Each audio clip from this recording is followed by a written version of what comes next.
Dans cette vidéo, on va présenter 7 caractéristiques du potentiel d'action. Le message nerveux est le déplacement du potentiel d'action le long de la membrane du neurone. Un potentiel d'action est une onde de dépolarisation qui inverse le potentiel de membrane.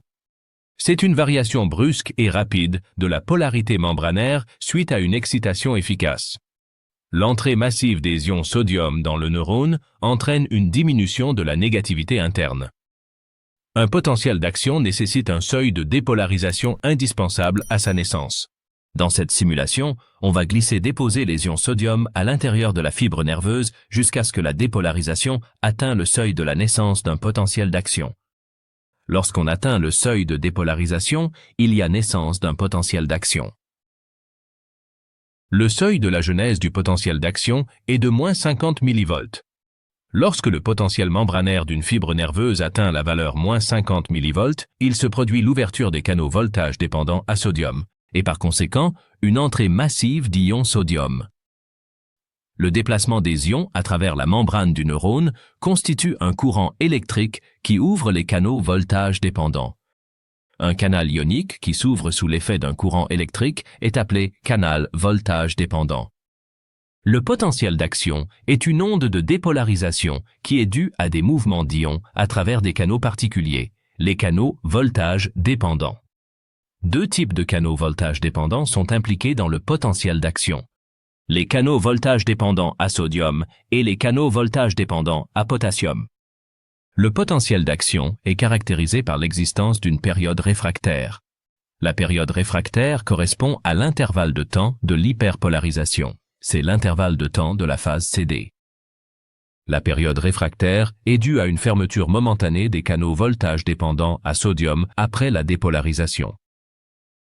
Le potentiel d'action n'est pas graduable, il obéit à la loi de tout ou rien. Il a toujours la même amplitude, 100 mV, quelle que soit l'intensité de la stimulation. En d'autres termes, peu importe l'intensité de la stimulation, la dépolarisation ne dépassera jamais 30 mV.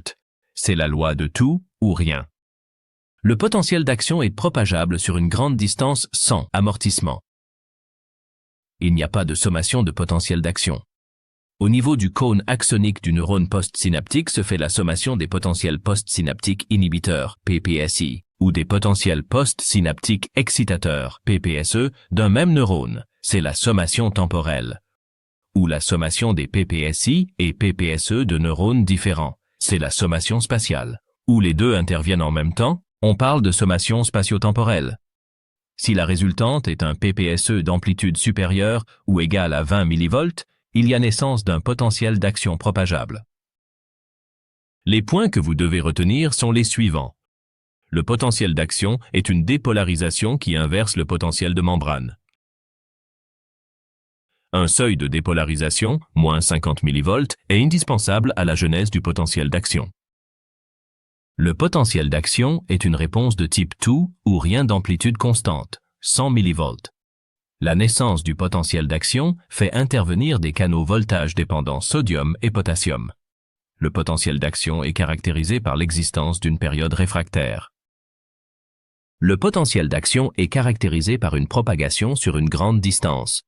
Il n'y a pas de sommation des potentiels d'action individuels car ils suivent le principe du tout ou rien, gardant une amplitude constante et maximale une fois le seuil atteint. Bonne révision et à une prochaine vidéo.